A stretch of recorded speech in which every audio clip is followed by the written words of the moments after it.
Does Smile 2 offer up a good fright too?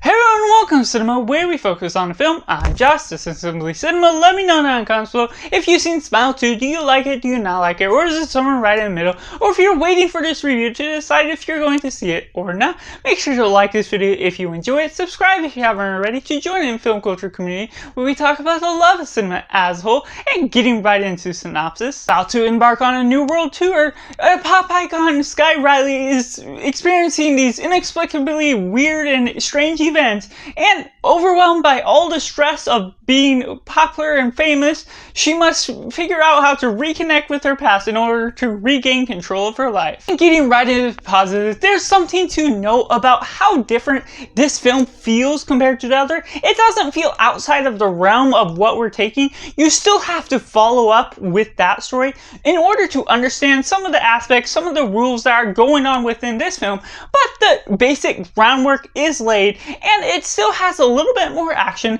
a little bit of a different approach, not more psychological in the sense that you're studying psychology like the last one did, in the way you're following that psychologist human, and we're following a pop star this time, so you're getting a lot more different music soundtracks throughout that can enhance some of the experience depending on what you're really into. And just what we're getting out of Naomi Scott's performance, being the main one that's the pop star, that's the main attraction to the character that's witnessing all these strange events from that smile kill. Just her performance is inexplicably fantastic and just a masterclass. What we're getting out of her work, her fright and her scares just feel all too believable, get your skin crawling a little bit and get you on the edge of your seat. What we're beginning to enhance with her character going on throughout, her performances is one of the best parts of this film for sure, and being able to build that up with certain character work, just enhancing her, getting on her psychological nature, getting her on edge once she's beginning to see things, and you're getting little teases here and there of how she's connected with someone else in her past, certain teases based on language and things that are said about her, and then it slowly builds up, gives a few different flashbacks based on her traumatic experiences, her little dreams that she has, until closer to the end you see the whole thing play out. And that's where it just does a lot to her character, and adding that into that, we just get a great performance by Jack Nicholson's son that does a lot to the film, even with the limited screen time he has, because he's not a full character in with this story, but he has a performance, and his smile,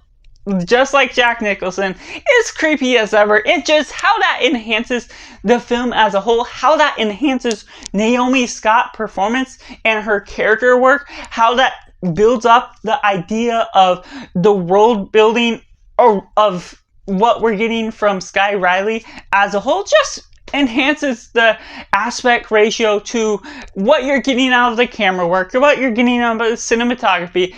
enhancing the story. And Parker Finn's directing concludes and continues on from the first one and does a great job with this one, and it delivers with such excellency that goes on to have great practical effects, great visual effects, that really does some body horror-esque sort of things that isn't based on the human thing, but the way the entity of the curse of the smile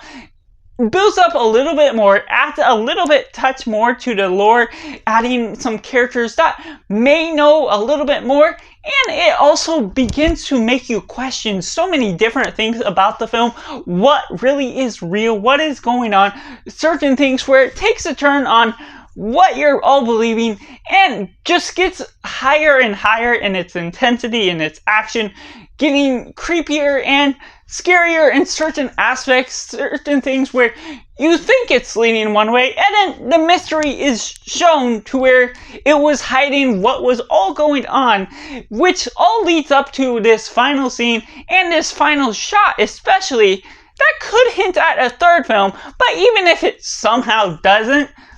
it's a strong shot that I'm like, I know where that's heading, and it just really gave a strong ending to what you're really recognizing what it all entails, that I can't really spoil, but you'll be just being able to enjoy what you're all getting out of that, even if that's the main takeaway you love out of this film. It's something that really sells the film as a whole, and getting right into mixed elements like the first one. This isn't necessarily something that really builds upon the lore, that gets expertly, you know where everything started. So depending on how many answers you want, this doesn't always provide all the answers, and there are some things with what the plot twists entail. If you don't like plot twists that come all of a sudden, the mystery is something that's hidden from you, and then suddenly that's where it's there. This isn't going to be a film that fully works on for you because of the aspect that all the twists involve what the Smile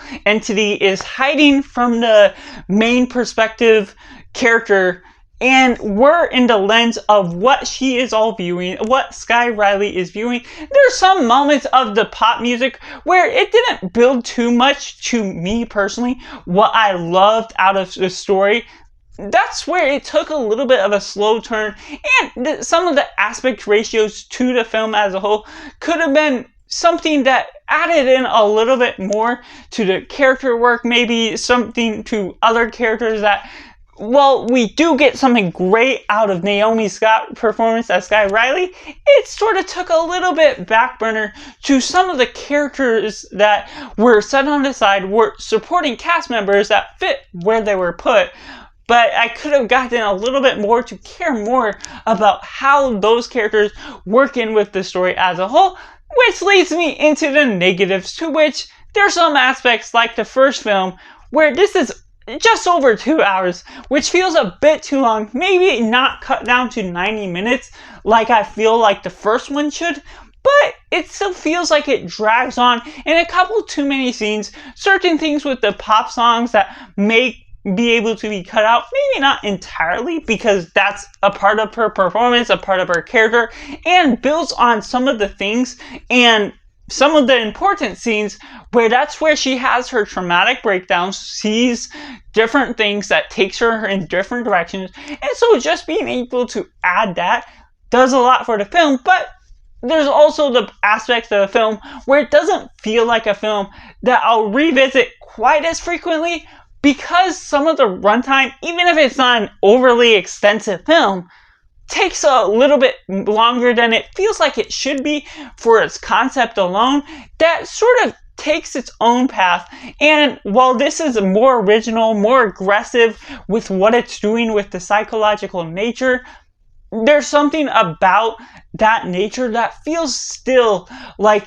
it could be explored in a shorter runtime as a whole. So that's just my personal review for Smile 2, which I have to rate a 7 out of 10. Let me know down in the comments below, do you like it, do you not like it, or is it somewhere right in the middle? Make sure to like this video if you enjoyed, subscribe if you haven't already to join in film culture community where we talk about a lot of cinema as a whole. So that's just all, and make sure to do yourself a favor and go watch a movie.